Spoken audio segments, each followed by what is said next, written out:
Iman itu bisa diumpamakan seperti kita punya uang. Kalau kita belanja ke pasar, kita punya uang banyak, sebanyak apapun yang ada di pasar pasti bisa kita beli. Kalau kita punya uang. Kalau kita masuk ke pasar, kita banyak uang. Apapun yang ada di dalam pasar, kita mau belanja apa pasti bisa kita beli karena kita punya uang.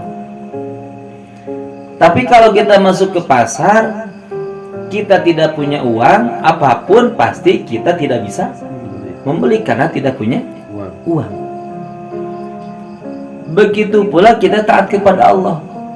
Kalau kita punya iman yang kuat, diumpamakan tadi kita punya uang banyak, seberat apapun amal, seberat apapun perintah Allah, pasti akan bisa kita lakukan. Kalau kita punya iman yang kuat. Tahajud, misalkan jam 12, jam 1, jam 3, itu nggak ada apa-apanya kalau kita punya iman kuat. Laksanakan aja. Sholat berjamaah, kalau kita punya iman yang kuat, nggak ada apa-apanya, kita bisa melakukan. Terus amal apapun, ketaatan perintah seperti apa yang diperintahkan oleh Allah pasti bisa melakukan kalau kita punya iman yang kuat. Gitu. Tapi kalau nggak punya iman, pasti kita akan berat untuk melakukan perintah Allah Subhanahu Wa Taala. Tapi kalau pemuda mengatakan, Hamid mengatakan, apa Ridwan, iman boleh kuat kalau melihat perempuan, tapi iman nggak kuat. Nah, jangan sampai begitu di dunia.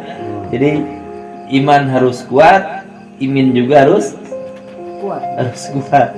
Jangan sampai melihat wanita cantik, nah iman kuat, tapi iman nggak kuat. Jangan sampai itu ya.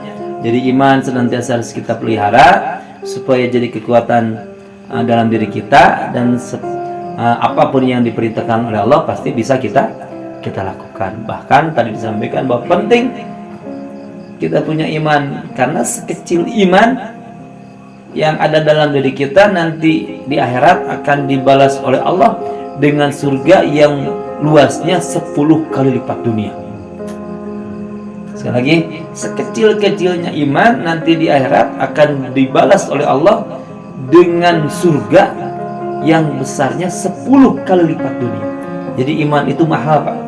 Mahal sekali. Tapi kadang kita di dunia ini lebih mementingkan harta, lebih mementingkan kenikmatan di dunia. Kalau kita hidup lebih mementingkan dunia, lebih mementingkan harta, tapi kalau tidak punya iman, apa bedanya dengan orang-orang kafir yang diberi kekayaan, yang diberi harta berlimpah?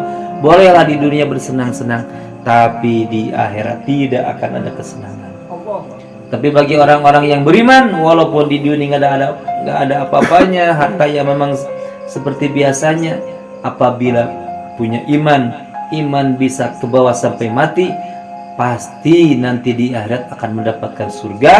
Bahkan tadi sekecil-kecilnya iman akan dibalas oleh Allah dengan surga yang besarnya 10 kali lipat dunia. Allahumma sholli wa sallim wa barik.